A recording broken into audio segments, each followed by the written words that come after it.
How to improve operational efficiency in business. Buying software may not create the efficiency you're looking for. In fact, it can bury you deeper if you don't have a map. You can't improve efficiency if you don't know what that efficiency is going to look like on the back end.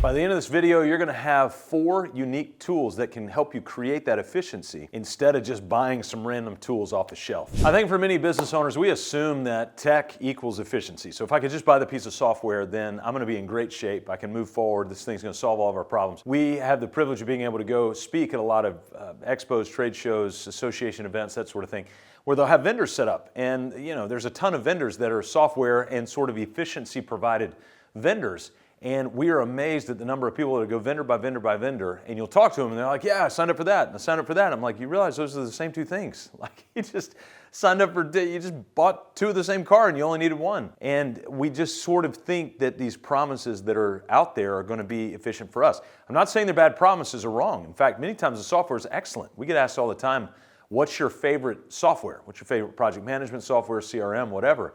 Our response is, whichever one you'll use. They all have the capability to create efficiency or else they wouldn't be on the market. The challenge is many times we just simply equate tech with efficiency, and that's not always the case. We had a business owner that we were with, and we're working. They were about a $3-4 million business, so not huge, but at the same time, they wanted to create some of these efficiencies in the thing. And so when we got to meeting with them, they said, oh yeah, we have blank. And the blank was this massive industry ERP that businesses about 20-30 million were the ones to be able to have. And so they had invested thousands of months into this enterprise resource kind of platform that they had built that theoretically was going to run the whole business. The problem was, not only did it not run the whole business, even though it clearly had the juice and the capability to be able to do it, it was so overwhelming. They were kind of like driving a Cadillac when really at this stage of their business, they kind of needed a bicycle or a moped. And so the reality is many of us need to look at the proximity of our business, the reality of where our business is at, before we decide to go out into the technical space off the shelf and pull something in that was going to create efficiency. And in reality, what it does is create more confusion.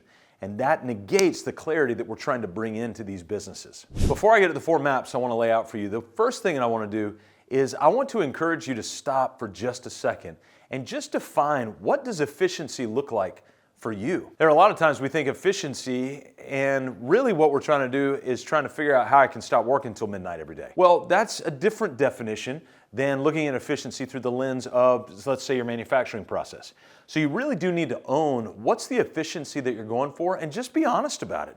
If it's more about you, your schedule, your dynamic, your whatever, then just say it, admit it. If it's more about something that has to do with the process of the business or employees or whatever, then say that too. Too many times we're dancing around because we either don't want to offend or maybe we're not quite sure, or whatever the rationale might be. And what we end up doing is we end up bringing the wrong technology in because we never define in the first place what the efficiency is that we're looking for. So you might think, well, that's a great idea, but I don't even know where to start in defining this efficiency. Here's what I want to do. I want to turn our attention to the skeleton of your business, to the board that we've laid out. And over the last decade, we've built a fully integrated operating system for business owners to be able to leverage. Why? It's because it's chaotic running a business. It's hard. I get your confusion. And so we basically autopsied the world of business. We found the skeletal structure underneath, and we built that skeletal structure in a methodology that you can fully understand whether your business is generating $100,000 a month or $100 million a month. It does not matter. The reality is your business sits on top of an operating system that's already natural within the nature of your business. We've just got to define what that is. And as we define it, we can start to understand and uncover what the efficiencies are that you're looking for. All right, so we've defined what the efficiency looks like, or at least we've articulated that we need to define that. Now let's move to the maps as we turn our attention to the operating system. Your business basically has a skeletal structure. Just like the human body has a skeletal structure, so does your business, and we need to identify what that is. So every single business, regardless of your product, has 4 foundational cornerstones, the 4 Ps. If you're not doing them, we call them 4 pains, by the way. Just a little side note. Purpose, people, process, and profit. So when we begin to look at this, we call that the macro operating system. So that's the full operating system of your business, and those are the tools to run the business. So we break it down into the purpose tools to run the business: a vision story, mission statement, unique core values, anchor, the handbook that we've added on there as well.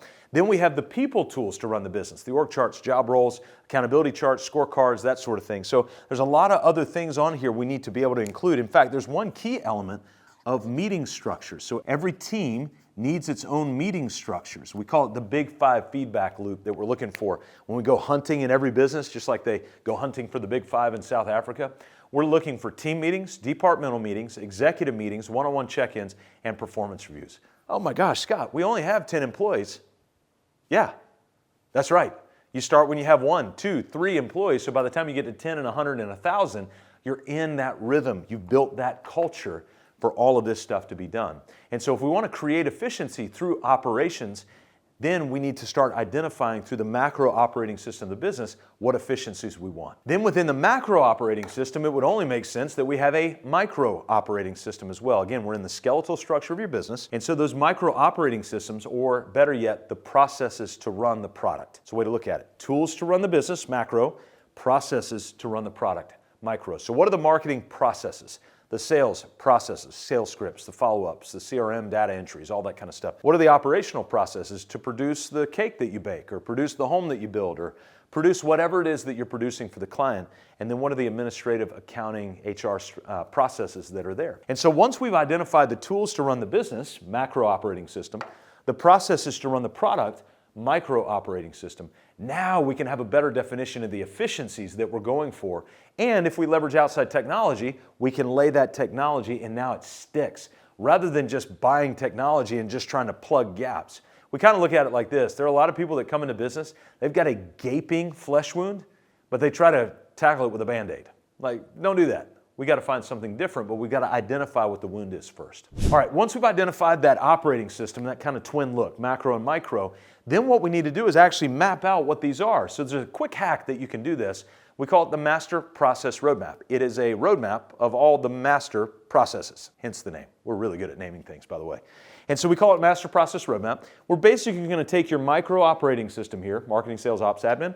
We're going to turn it vertically here on a sheet of paper. You're going to set a timer for 15 minutes, and you're going to get to writing every process title that you could possibly think of in your business. There should be 10 of the marketing ones, or 10 of the sales. There should be hundreds of operations. There should be 10, 20, 30s of accounting. Things like payables, receivables, all those are processes. Pulling permits, electrical walks, all those are processes that we need to at least name before we process them.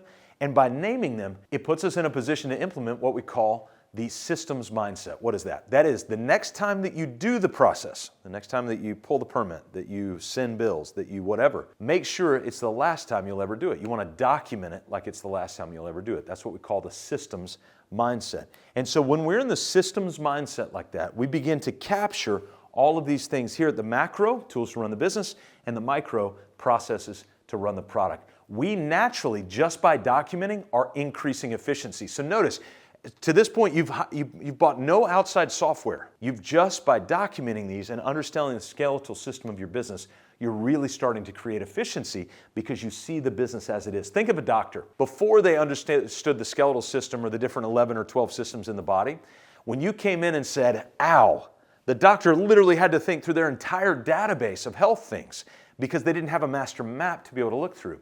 But now when you come in and say, ow, and grab your elbow, they can rule out so much because they understand the underlying skeletal structure of the human body. So they can start to wipe things out a lot quicker than they could before. Same thing's true for your business.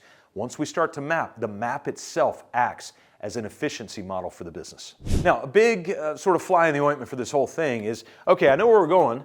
I know what tasks need to be done. I know how to track the money and the profit and all that kind of stuff, but who's going to do this? Well, it's a great question. It's one you can drill down on, and I would actually tell you it's not super intelligent or hard to be able to do it. A couple things that you're going to need. Number one is a spreadsheet to build out an org chart. What is an org chart? All it does is it tells you and tells the team where every team member fits, right? We all know that we're parts of a body. Wouldn't it be super awkward if all of your elbows, all 2 of them, were on this side of your body, right? It just doesn't make any sense. And so we start to see through an organizational structure that this is where the parts and pieces, the roles, fit. Now, I'm not talking about Jenny and Tim and Susie and Tom, right? I'm talking about roles. So we have a phrase called role first, people agnostic. Before you start dealing with people and their names, ask yourself, what roles does this business need in order to function to get us to that vision there? Now, once you have those roles mapped out on the org chart, then we can start to actually draw out the job roles. Simplest way to do this is I want you to think in operations, and you can build out your org chart according to these 4 core systems. So what roles in marketing, what roles in sales, ops, and admin You can do fractional roles, full-time roles, partner, virtual roles, 1099 roles, whatever. You start to draw all these out and go, what are the parts and pieces in the roles that we need for this business? And once we have those parts and pieces in place, now we can start drawing the actual descriptions of what needs to be done. But wait a second. If we've already started the task list or the process list down here on our master process roadmap, why wouldn't we take all the processes that exist in marketing and just put them in the marketing job role? The sales processes and put them in the sales job role. That's a great starting point. So the work that you've done on your master process roadmap in 15 minutes with a timer on a scratch sheet of paper, that now doubles to become the content that you need for these wonderful job roles. So you answer the question, who is going to run the process of this business? So now the efficiency comes just by mapping it out, and the efficiency comes by people having clarity on what they're being asked to do. The final thing is we got to train all the who's in the whoville, right? And so how do we do that? We've talked about the MDT, now we need to talk about the RPM. So we MDT on the RPM. Got it? Just write it down. Map, document, train, and we do it with repetition, predictability, and meaning. And so what we want to do is in one of these team meetings or departmental meetings, we want to take, let's say we're on our operational weekly meeting. We want to take some of the operational processes, and one per week, we just want to train on that process. 3 minutes, just review back over it. Hey, is this still what we do? Is there anything broken in here? Is there anything we need to work on? Okay, move on, let's go. And so we've mapped, we've documented, we trained. Now with repetition, predictability, and meaning, we need to continually train that all throughout the year. Listen, I want to empathize with you. I realize that looking at a business through an operating system, it can be overwhelming because you start to begin to see what's really there and you go, wait, I don't have that. That's okay.